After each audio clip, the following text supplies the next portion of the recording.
boa noite. Vamos dar início, então, a mais um encontro do Arte como Cuidado. É uma atividade que a gente desenvolve aqui na Universidade Federal de São Paulo, em parceria com a Universidade Estadual de Londrina. Sejam todos e todas bem-vindas. Agradeço pela presença, a todos que compartilharam a atividade. Isso é muito importante para a gente, para que a gente possa propagar cada vez mais a finalidade desse projeto, que é de discutir a arte como forma de cuidado, enquanto trajetória, enquanto várias modalidades também, porque a cada encontro a gente vem chamando artistas de várias áreas da arte. Então, eu agradeço a cada um de vocês. Hoje nós temos uma convidada, é uma pessoa muito querida, eu conheço há muitos anos, e quando ela aceitou o convite eu fiquei assim, muito feliz, porque certamente ela tem muito a contribuir conosco, que é a Cotirene Sila. Ela é graduanda no curso de licenciatura em dança pela Universidade Federal de Minas Gerais, UFMG. Ela é formada no curso básico de dança do Palácio das Artes, Fundação Clóvis Salgado, Cefar. Ela é bailarina certificada pela Royal Academy of Dance e fez preparação docente na Escola Nacional de Ballet pela República de Cuba, primeiro e segundo ano de nível elementar. Então, a Cotirene Sila, seja muito, muito, muito bem-vinda. Te passo a palavra. Fique à vontade. Olá, boa noite, todo mundo. Tudo bem com vocês? Bom, a ideia é a gente fazer realmente um bate-papo. Esse assunto ele é extremamente interessante e necessário nos dias de hoje e fez parte da... E como eu dancei a vida toda, vai ter muitas coisas que eu acredito que eu compartilhando vocês vão conseguir entender a importância, né, no caso do balé, o cuidado e etc. Como o Daniel falou, eu sou bailarina certificada pela Royal Academy of Dance, que é a maior instituição de treinamento de bailarinos e professores do mundo, que tem a sede em Londres, e fiz toda a minha preparação como professora, tá bom? Estou finalizando o meu curso de licenciatura em dança lá no UFMG, estou no 8º período, só falta o TCC, porém com a pandemia, né, tá todo mundo parado. Mas vamos lá. Estou muito feliz com esse encontro. Conheço o Daniel já tem bastante tempo, né, Dani? E a minha vida inteira eu dancei. Não teve nenhum momento da minha vida em que a dança não esteve presente. A minha mãe queria fazer balé na idade dela, na infância dela, só que ela não pôde. E ela falou assim, olha, se eu tiver uma filha, ela vai dançar balé. E aí, cá estou eu. Quando eu cheguei na adolescência, que todo mundo quer parar de fazer o balé, eu quis sair, minha mãe falou que não, você não vai sair de jeito nenhum. E acabou que eu tomei gosto, fui fazendo e tornou minha profissão, minha grande paixão. Quando a gente fala sobre arte com cuidado, e mais especificamente sobre o balé clássico, eu trago para vocês 2 pontos de vista, tanto os pontos positivos e os pontos negativos de como é que eu explico para vocês. O balé, ele é uma arte muito complexa. E se a pessoa que estiver ali na direção não estiver ciente do que fazer com essa arte, ela pode elevar ou decair a forma de absorção dessa arte por quem está ali assistindo. Por exemplo, se eu for uma professora despreparada, eu posso ressaltar os pontos negativos numa aluna, ao invés de ressaltar os pontos positivos. Sim?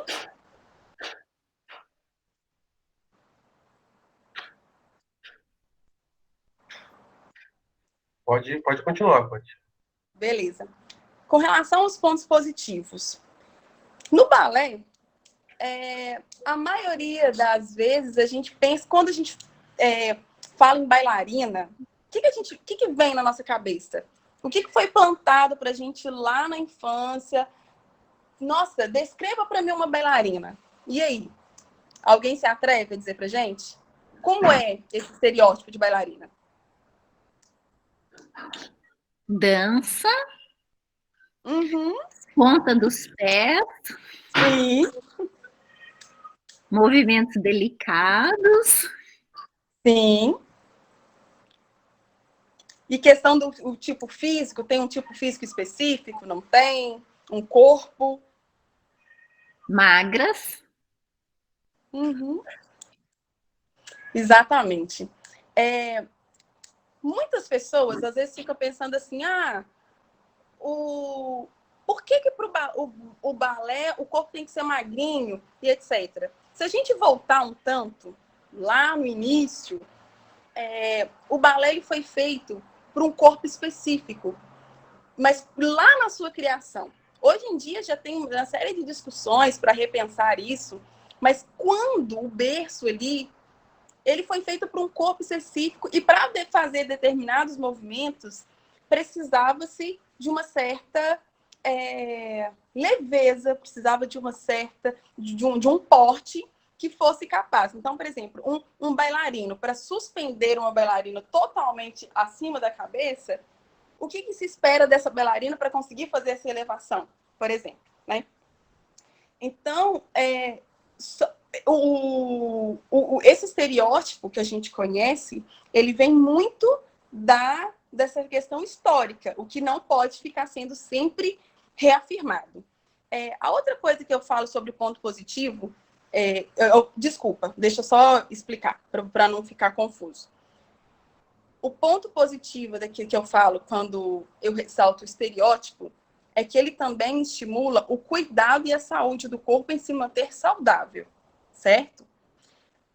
O segundo ponto, com relação à beleza, a bailarina é sempre muito linda, muito bonita, assim, quando eu chego para dar aula, principalmente escola, eu vou sempre, assim, maquiada, com uma roupa, com uma cor chamativa, assim, fica assim, meu Deus, a professora de balé chegou. Então, é aquele fator encantamento, a roupa da bailarina no palco, a roupa brilha, e tem aquele tio que a gente não entende muito bem por que ele está em pé, se tem um arame, o que é. Então, eu acho que o cuidado com a beleza, esse senso estético, eu ressalto como um ponto positivo. E uma coisa que eu cresci muito no balé compreendendo, que são os cuidados com as minhas próprias coisas. Minha professora de balé sempre dizia o seguinte, a Cotirene, você é responsável pelo seu colã, você é responsável pela sua sapatilha, pela sua meia calça, você é responsável em chegar aqui na academia no horário, e isso me ajudou muito a ter responsabilidade com os compromissos que eu afirmava com a minha professora ou com a minha ensaiadora e com os compromissos que eu tinha que ter naquele ambiente. Então, isso é um ponto que eu acho extremamente positivo na dança para qualquer indivíduo. No caso, principalmente na questão do balé, que tem uma disciplina mais rígida. E a quarta coisa que eu separei como ponto positivo é a questão do foco e objetivo mental que a gente precisa ter para conseguir um determinado resultado na dança. Então, se tem um passo que é extremamente difícil, o que eu preciso fazer para conseguir executá-lo? Eu preciso ensaiar, eu preciso treinar, eu preciso entender qual que é o ponto de falha, eu preciso focar e ficar perseverante nele até eu conseguir executá-lo perfeitamente. Então, quando a gente fala sobre arte, balé, dança, e eu ressalto principalmente nas características do balé, eu deixo esses 4 pontos positivos. A questão do cuidado com o seu corpo em si, independente se ele é do biotipo, e aí eu fiz um parêntese explicando por que o balé a gente sempre lembra do corpo magro, mas é por causa de uma construção da técnica lá atrás. A questão da beleza da bailarina, cuidar assim, dessa estética, dela estar sempre assim, bonita, com aquele ar de encantamento, que é algo também que é histórico. O cuidado que ela precisa ter com as coisas dela e com os compromissos que ela assume dentro da sala de aula e com o objetivo e com foco mental que a bailarina tem que ter para alcançar os objetivos dentro da técnica. Agora, o que a gente pode levantar sobre os pontos negativos? E aí eu quero que vocês percebam como que uma coisa pode se transformar, a mesma coisa pode se transformar no ponto negativo ou positivo, dependendo de quem guia esse indivíduo. Por exemplo, a questão do cuidado com o estereótipo. Na minha história como bailarina, eu tive bulimia. Eu cheguei nos 18 anos, eu não consegui emagrecer por nada. Nada. Dieta da lua, ficar... nada me fazia emagrecer. Eu fui para a clínica de estética e eu ficava muito mal. Eu estudei em escolas rígidas e aí a gente tinha acompanhamento 2 vezes no mês. E o que o pessoal virava? Na minha ficha vinha sempre: a Cotirene, favor procurar o psicólogo, está acima do peso. Dali a 2 meses. Cotirene, consultar a psicóloga, permanece acima do peso. E eu fazia de tudo para conseguir emagrecer até uma época de férias de um ano para o outro, dezembro, eu voltava na escola só em fevereiro, eu parei de comer. E cheguei em fevereiro magra, mas eu emagreci 10 quilos. E eu cheguei na academia, na escola, extremamente feliz. Todo mundo me dando os parabéns. Nossa, você tá linda, parabéns, você emagreceu, que não sei o quê, nananã. E na época, eu não tinha noção de qual que seria o impacto. Eu virei e falei. Falei assim, claro que eu emagreci. Eu não tô comendo nada. E aí, todo mundo virou contra mim. A Cotirene, favor procurar o psicólogo. Você está com bulimia. E eu assim, gente, mas não era isso que vocês queriam? Vocês não queriam que eu ficasse magra? Mas não era magra a qualquer custo. Então, quando a gente sempre pensa na questão do corpo da bailarina muito magrinho para conseguir fazer isso e aquilo, qual é o impacto desse estereótipo em quem está praticando essa técnica? Se o professor está ali de cima o tempo todo falando, olha, emagrece, tá magra, tá gorda, aí, nananã. Como que eu vou conseguir cuidar de mim mesmo, sendo que eu estou ouvindo aquilo ali todos os dias, né? E é nas sutilezas, porque tem gente que vira e fala assim, uai, como é que eu vou explicar numa linguagem que quem não é da dança, né, que todo mundo consegue entender? Quando um público senta na plateia para assistir um balé, se uma bailarina, mesmo quando ele não entende do assunto, se a bailarina está acima do peso, se tem, vou dizer de uma forma grosseira, se tem peito balançando, até o público que é leigo vira e fala assim, Ou então, quando tem uma criança fazendo aula de balé, mas ela é mais gordinha, ela vira o centro das atenções. Comecem a policiar no dia a dia, quando vocês olharem alguém dançando, se isso te incomoda. Assim, às vezes começa a incomodar aquele corpo, mas a gente nem sabe o que é. E pode ser essa questão do estereótipo da visão que a gente tem do que é ser uma bailarina. Com relação à beleza que eu falei, o ponto negativo que eu ressalto e que cai na minha história é que o meu cabelo é crespo. Sou negra. E eu tinha que fazer o coque. Como que a gente vai fazer esse coque, gente? Se não for esticando esse cabelo, se não for pegando creme, o gel e amarrando e pondo grampo, o que eu tô tentando fazer com o meu cabelo? No palco, eu posso subir assim? Não tem como esconder a minha pele no palco. Mas o meu cabelo, o tempo todo, é o coque. E o coque, o que é o cabelo preso em coque? É um cabelo que a gente pede para prender, para não atrapalhar o movimento. Então, a bailarina está dançando com aquele cabelo no rosto, aquilo ali vai atrapalhar a execução do movimento. E não uma coisa estética que completa a técnica. Vocês compreendem o que eu estou querendo dizer?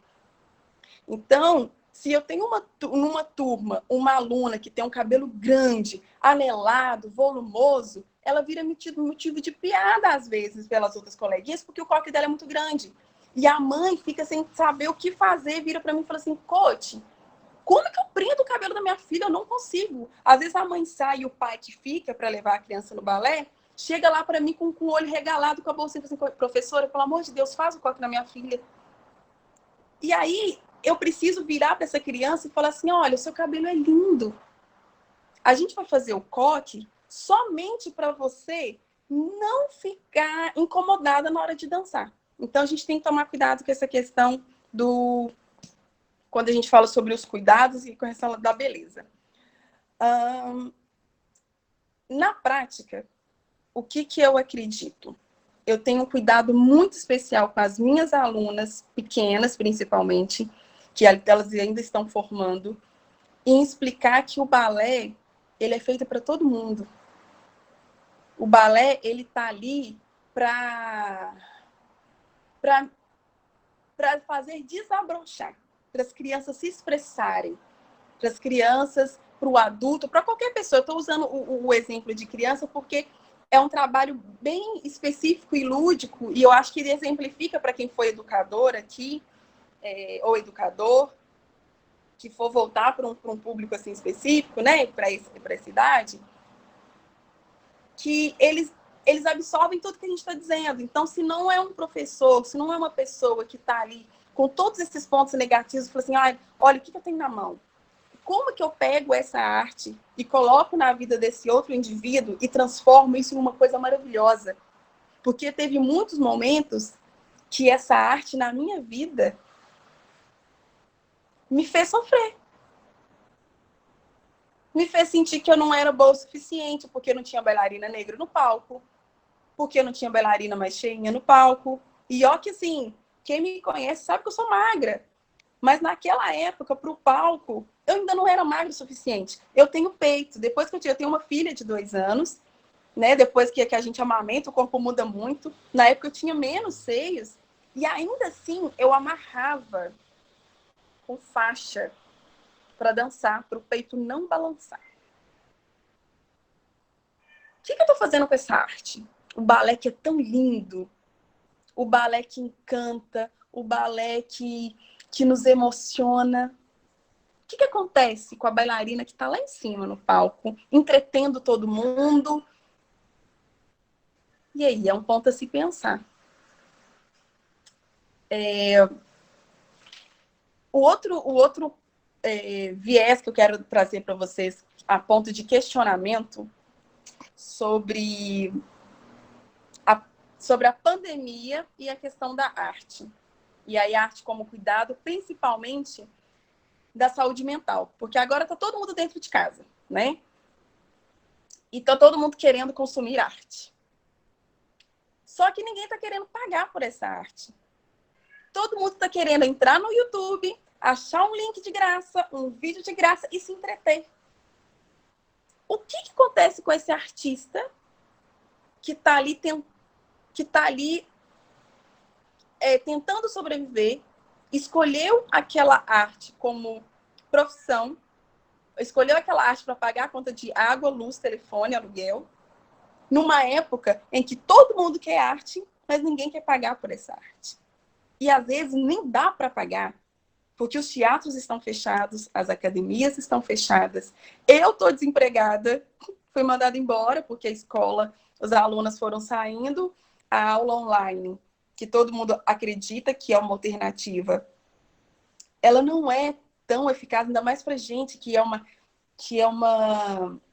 para a dança, que é uma arte que depende muito do contato do professor, das correções. Quando você já tem um aluno em nível mais elevado, você só mantém ali a técnica e o corpo ativo para não perder os tônus e assim por diante, que nem atleta.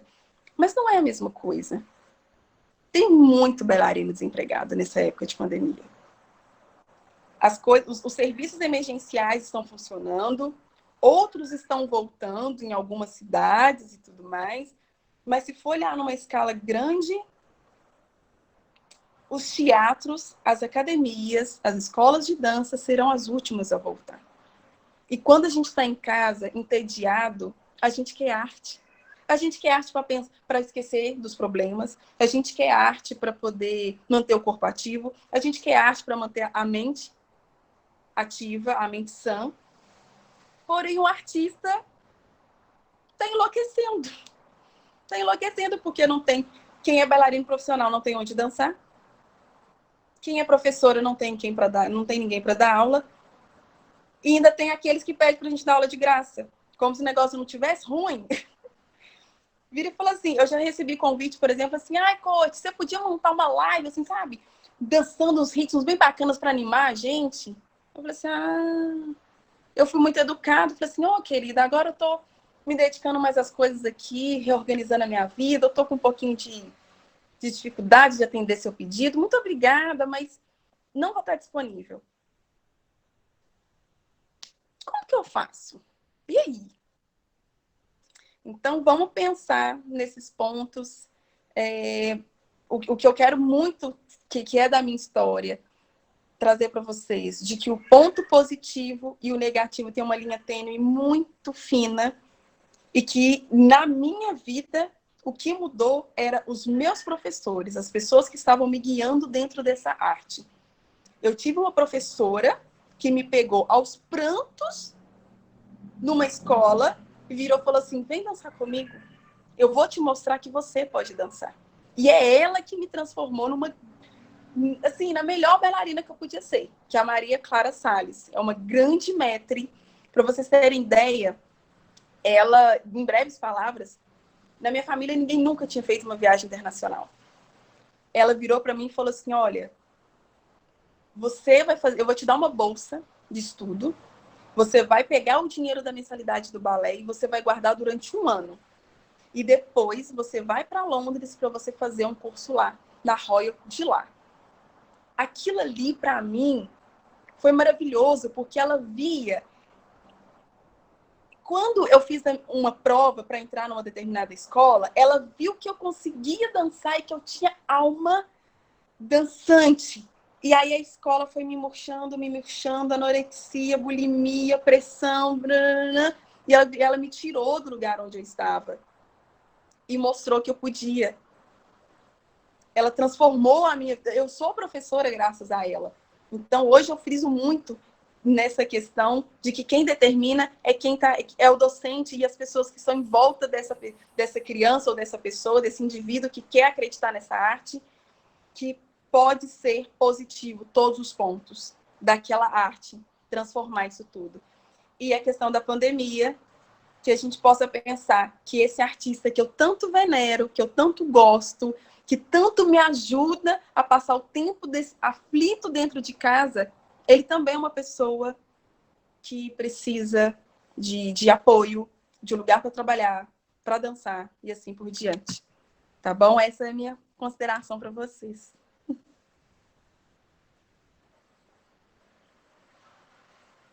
A Cotirene. Vamos lá, né? A gente vai abrir aqui para um diálogo. Antes eu queria só fazer aqui uma observação, algumas observações, né? Uma retomada de alguns pontos que é até difícil selecionar algumas partes, porque a fala por inteira é muito, muito completa, né? Muito obrigado mesmo pela exposição. Eu fiquei aqui ouvindo aqui e refletindo, né? Quando você apresenta inicialmente esses pontos a respeito desse cuidado com o corpo, a questão da beleza, da estética, a questão dos compromissos, do foco, do objetivo com os resultados da dança, mas aí também você traz a crítica, né? Essa questão que me chamou muita atenção, quando você fala sobre a questão do peso, né? A questão da bulimia, eu fico pensando assim, a diferença do sujeito que tem algum transtorno alimentar do sujeito transtornado. Uhum. Né? São duas coisas muito diferentes, mas aí eu só estou tocando nesse ponto, aí depois a gente conversa, não é uma pergunta, apenas uma reflexão que eu fiquei pensando aqui, e quantos são os que sofrem com isso, como você bem falou, né? Você traz uma indagação, qual é o impacto de quem pratica essa técnica, né? De quem tenta alcançar essa dita perfeição, né? Pela própria estética, pelo cabelo que é crespo, pela cor da pele, com esse padrão que é colocado para ser bailarina. E aí você falou uma frase que eu achei tão linda, que você colocou assim, O balé é feito para todo mundo. Ele está ali para a pessoa desabrochar. E aí depois você fala assim, essa arte pode fazer a pessoa sofrer. Então, assim, magnífico. Vamos abrir aqui, tem algumas perguntas aqui no bate-papo. Eu vou começar pela ordem, tudo bem, pessoal? Beleza. Quem quiser se inscrever, se quiser falar pelo microfone, pode ficar à vontade, só vou pedir para se inscrever, ou pode digitar aqui, eu faço a leitura. O Geilson, ele pergunta assim, podemos considerar a regra esses tipos de atitudes e pré-conceitos centro do balé? E os meninos sofrem as mesmas cobranças estéticas? Então, é porque dentro da dança existe alguns seriam como se fossem 3 caminhos. Aquela pessoa que quer ser bailarina profissional, atuante, aquela pessoa que faz por bem-estar e aquela pessoa que quer... Como é que eu explico? Não, vamos dividir só nesses 2 pontos que vai ser mais fácil, certo? Então, a pessoa que quer entrar no mercado profissional, ela tem que se enquadrar em um estereótipo, sim, porque senão ela não vai conseguir emprego. Quando a gente olha no palco, 32 bailarinas são geralmente de uma altura média, né? Elas são próximas, um corpo próximo, assim por diante. Os figurinos são todos muito caros. Não dá para ficar ajustando todos. Então, é a gente que cabe dentro do figurino e não o figurino que é feito para mim, por exemplo, sabe? Então, para o mercado profissional de balé clássico, clássico de repertório, ópera de Paris, assim por diante, sim, a pessoa tem que se enquadrar e vira regra e é o estereótipo, é aquilo ali, né? Agora, os meninos, gente, os meninos é uma live à parte, sabe?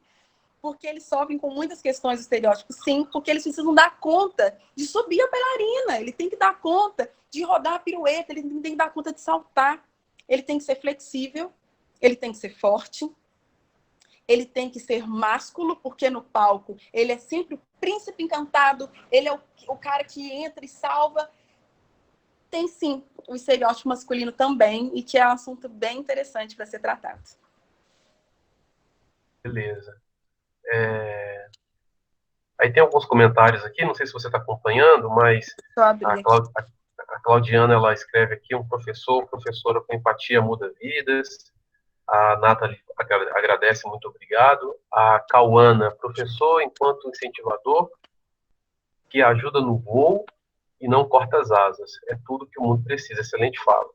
A Andréia Pires coloca aqui, que lindo, obrigada por ocupar esse lugar.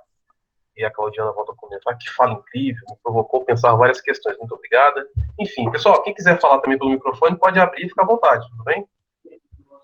Eu abri aqui. À vontade, Eliana. Eu fiquei muito impressionada com a fala, né? Quando você fala que tinha que enfaixar os seus seios, que você tinha...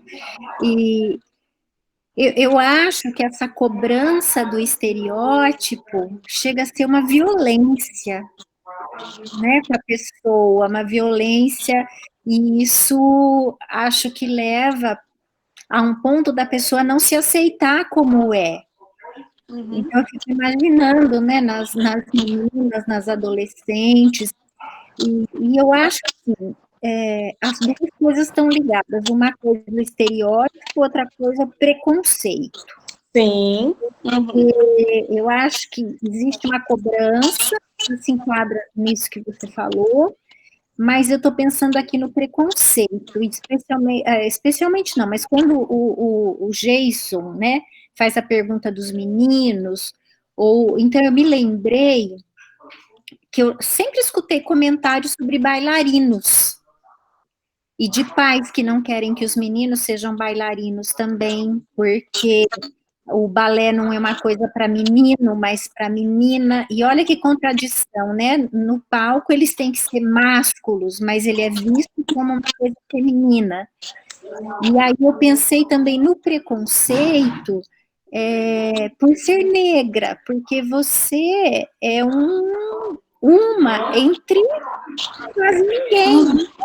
Então, de você olhar para as bailarinas e não se identificar, ou como que foi essa questão para você, né? Eu penso assim, a questão do preconceito mesmo. E eu estou perguntando isso porque esses dias eu vi uma reportagem, na verdade eu só vi a manchete, eu queria ter lido, mas não deu tempo, que falava de uma fábrica de sapatilhas que ia fazer sapatilha finalmente da cor da pele, não mais aquela sapatilha rosada para pele branca, né? Uhum. Então, são, assim, um pouco das coisas que me vieram aqui, mas assim, o que mais me dá um aperto no coração é a violência mesmo contra os corpos por causa desse estereótipo, sabe? Acho isso muito preocupante. E é de uma. Eu anotei aqui os 3 pontos e vou começar por essa questão da violência. E é uma coisa muito cultural. Eu tive uma professora cubana que a gente estava ensaiando, vou contar em breves palavras, tá, gente? A gente estava ensaiando e ela era muito rígida, muito firme. E vamos supor, eram 32 meninas no palco, ensaiando o balé de Gisele, e ela virava pra gente e falou assim: eu quero que vocês respirem juntas. E aí, nesse dia, eu tinha comprado uma sapatilha, era uma sapatilha nova, e ela estava machucando meu pé, e meu pé estava meio que praticamente sangrando, e eu falando com ela: meu pé tá doendo. Só que no que eu falei, o meu pé tá doendo, ela virou e falou assim: continua, tá doendo muito, continua. E ela foi rígida e foi falando: eu quero, respira junto, dança junto. E era aquele massacre. Mas era muito bom, porque quando não é que, como é que eu explico? Muito bom no sentido de que a gente queria aquilo no sentido de aprofundar mais naquele balé. E ela, por ser uma professora extremamente tradicional, vinda, internacional e tradicional, esse massacre, quando a gente está tão envolvida, a gente quase que pede ele. Quando a professora numa academia comum é muito mansa, o que as mães falam com a gente? Você não deve ser muito boa. Professora boa é professora rígida, até mesmo em outras disciplinas, né? Então, é um massacre que quem está inserido não tem noção disso. Eu concordava em amarrar, quase não respirava direito, porque dançando ofegante, mas eu entendia que aquilo era necessário. Então, agora, do lado de fora, eu consigo ter um olhar mais crítico com relação a isso, mas inserido, não me sentia agredida, né? Podemos dizer assim. Com relação ao menino, eu tenho, agora vai a Cotirene. Eu defendo a seguinte coisa. Durante muito tempo, todo mundo achou que era muito fácil ser professora de balé. Você entra no YouTube, você pega alguns vídeos, você faz 2 anos de balé e você ensina balé clássico. Quantas escolas mesmo contratam professoras sem sequer pedir um currículo? Para mim, a falha que existe com relação ao ensino dos meninos além do preconceito, são professoras e professores, não, geralmente professoras despreparadas para ensinar a técnica masculina. Porque dentro da técnica, o homem não é delicado. Ele tem todo um gesto masculino, tem toda uma técnica masculina, e que, infelizmente, tem uma leva de professoras despreparadas que ensinam a mão igual. Por exemplo, esse aqui, por exemplo, é um gesto. Deixa eu redar de longe, que aí eu exemplificando com o corpo vocês vão entender. O braço feminino, por exemplo, da mulher, seria um braço redondo, fechado. Fechadinho. O do homem é grande. Deixa eu fazer aqui, ó. Já sei. Eu vou ficar em pé. Vocês vão ter quase com aula de dança, gente. Olha que máximo. Não vai ter outra reunião, outro debate mais animado do que esse. Vocês vão até me chamar de novo. Por exemplo, o movimento da menina, ele é redondinho, é um braço mais baixo na altura do umbigo. O do homem é um braço mais alto, é um movimento mais amplo. Ele tem a cabeça, o movimento da cabeça do homem, no caso do balé, é aqui, ó. É um alfa, ele olha por cima. E da mulher, ele é aqui. Eu não sei se no vídeo vocês conseguem perceber as sutilezas e as nuances. A minha professora, ela sempre dizia uma coisa. Na dança, a menina no balé, ela é quem, do mesmo jeito que na vida a mulher é quem cuida, os nossos movimentos são menores, porque a gente cuida da gente e ainda cuida da cria. O homem, ele precisa ter movimentos maiores, porque o braço dele tem que cobrir essa mulher e esse filho. Então, o movimento da mulher é um e o movimento do homem é outro. Só que, infelizmente, muita gente ensina a técnica como se tudo fosse balé, e aí a gente olha no palco e vê aquele tanto de homens dançando a técnica feminina e não a masculina. E daí eu reforço essa questão do preconceito. Eu reforço que o movimento, que o homem na dança é delicado, que o homem na dança é uma flor, que o homem na dança é não sei o quê. Mas se eu não ensino para o homem a técnica masculina correta, ele vai chegar no palco e vai ficar igual uma mulher, sendo que a técnica é completamente diferente, tá bom? E falando sobre a questão da sapatilha, a sapatilha rosa, por que a meia é rosa e a sapatilha é rosa? Para ter uma, lá na criação, né? Para deixar as pernas mais longas e ser algo próximo da pele. Quando a sapatilha de ponta foi criada, ela foi criada com a intenção de fazer a bailarina ter a imagem de sobrenatural. Ela não anda, ela flutua.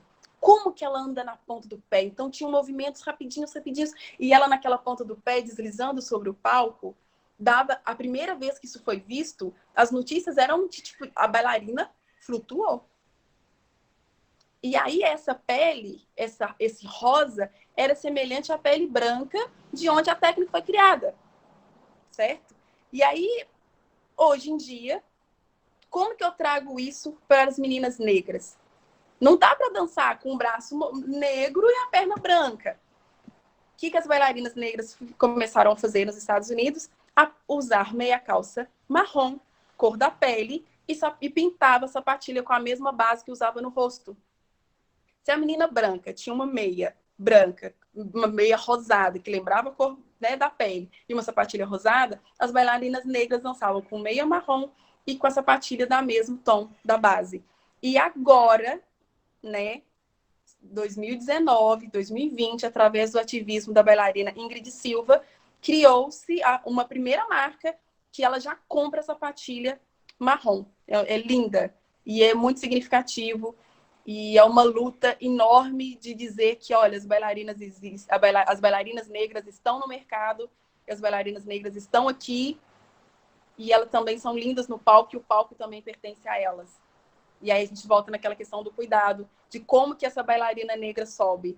Ela sobe muito mais empoderada, sabendo que tem uma marca que, inclusive, pensa nelas, entende? Maravilha, viu, coach? A sua fala é uma denúncia. Depois a gente conversa, dá para a gente poder escrever alguma coisa. Me provocou completamente. Eu e o Cotirene, nós nos conhecemos há muitos anos. A gente tem uma música juntos, né, chamada música clássica, em que eu canto e ela, claro, ela dança. Eu não canto. E você está falando coisas. E você está trazendo coisas aqui que eu estou recebendo elas como denúncia, sabe? Como denúncia. Me fez pensar, olha a alusão que eu estou fazendo, me faz pensar um soldado que tem que passar por toda humilhação, por todo sofrimento, para comprovar que ele é resistente, para ele conseguir ser um membro daquele grupo, né? Então, às vezes, quem está acompanhando o espetáculo, vê a bailarina, né? Não imagina que nos bastidores, esse corpo, como a Eliana falou, ele é altamente atravessado, machucado, afetado. Bom, vou passar para frente. Eu ia falar uma outra coisinha, mas eu esqueci. A questão do menino. É que na questão do menino, numa sociedade como a nossa, que é machista, quando o menino se coloca disponível ao balé, ele tem a sua sexualidade questionada, né? Sim. Então, a sua fala dispara para muitos lados, é uma fala muito, muito potente. Tem uma pergunta aqui no bate-papo, eu vou ler, é da Michele. A Michele pergunta, ela tem duas perguntas, a Michele. Beleza. No balé moderno e contemporâneo, há mais liberdade do que no balé clássico? você já pensou em mudar para algum deles? É a primeira pergunta. E a segunda, e você acha que se o balé clássico abandonar essas características que oprimem, ele não vai deixar de ser o balé clássico? Nossa, arrasou, Michele. Seguinte, eu acho que não. Eu acho que o balé não perderia as características. Ai, como é que isso? Nossa, meu Deus. Já pensei em responder uma coisa e já veio logo um pensamento atravessado.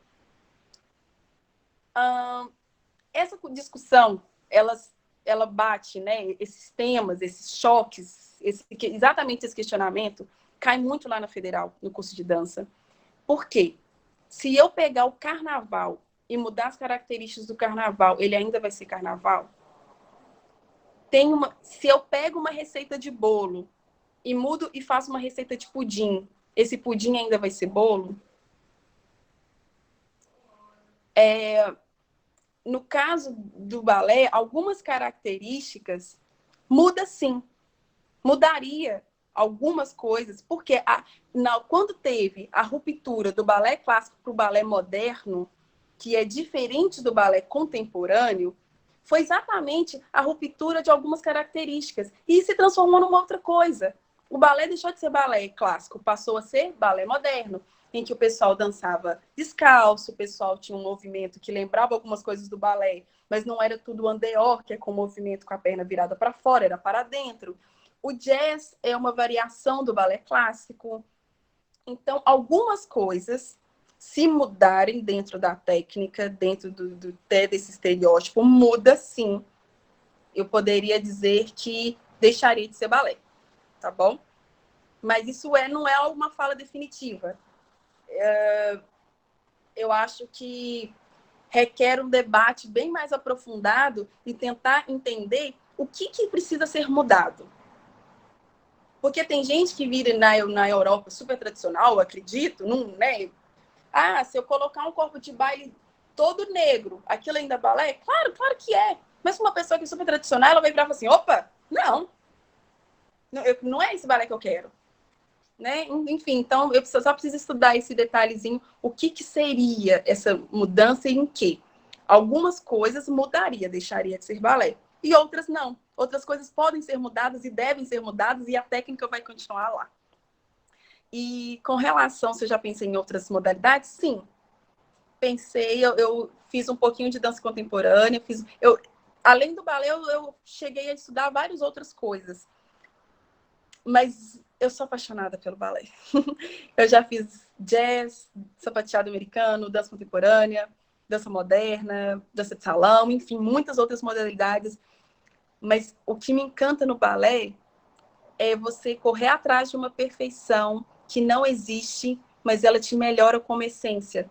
Porque eu sou uma pessoa perseverante hoje, graças ao esforço que eu tive lá, criança, que eu tentava fazer uma pirueta e não conseguia, caía no chão e falava assim, gente, o que está errado? Por que eu não estou conseguindo? Não, eu preciso conseguir. Eu preciso alcançar esse meu objetivo. Então, tem muita coisa no balé que eu sou apaixonada. É isso aí. Maravilha. Bom, pessoal, não sei se alguém gostaria de fazer algum comentário, fazer alguma pergunta para a Cotirene. Cotirene, quais são suas referências? Oi? Quais são suas referências Com relação a quê, exatamente? no balé? Em quem você se inspira, assim, uma referência que você tem? Primeiro lugar é a Ingrid Silva.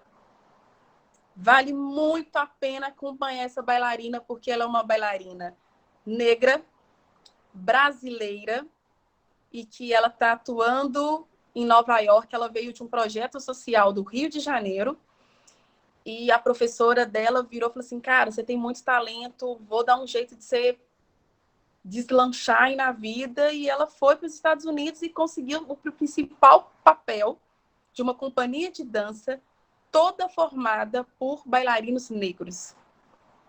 Ela é... Gente, vale a pena demais conhecê-la.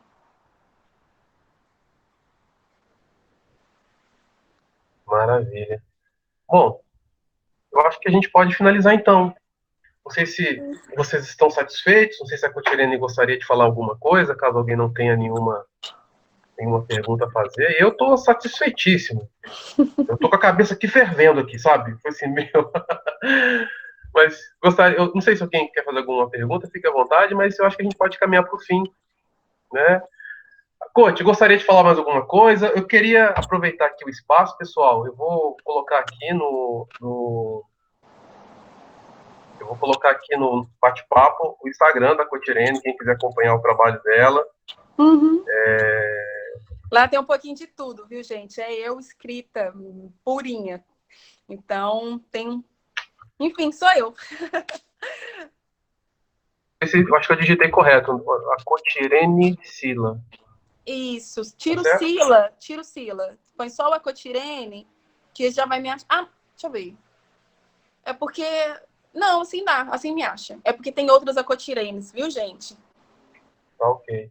Coach, mas você gostaria de... Desculpa, você gostaria de falar mais alguma coisa que você lembrou de... Esqueceu lá atrás e lembrou agora? Alguma complementação, alguma sugestão? Fica à vontade.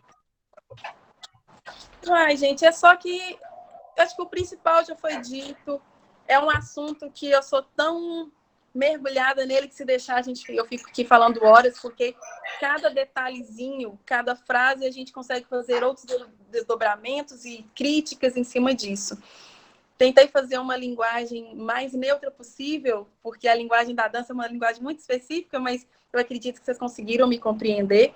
E chega uma hora que o corpo quer falar, né? Tanto é que eu já levantei e quis mostrar, porque a gente fala com o corpo, está acostumado com isso. Eu queria agradecer o espaço, que a arte chega para realmente nos tirar do comodismo, sabe? Que a arte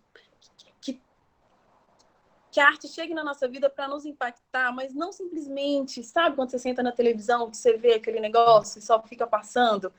Não, vamos pensar fora da caixa, analisar e principalmente cuidar dos nossos pequenos com relação a essa arte, como que chega até eles, né? Até mesmo num comentário pequeno que a gente faz em casa, assistindo uma dança, um balé, isso é vulgar, isso não é legal, isso é para menino, isso é para menina, isso não é bom, isso não é legal. Enfim, seja o comentário que for, vamos pensar um pouquinho antes, porque eles são esponjas, né? E a gente, como adulto, refletir mais, ser mais crítico e aproveitar também os pontos positivos da dança, da arte. Porque senão a gente fica só ali reforçando as coisas negativas, sendo que a dança é uma delícia.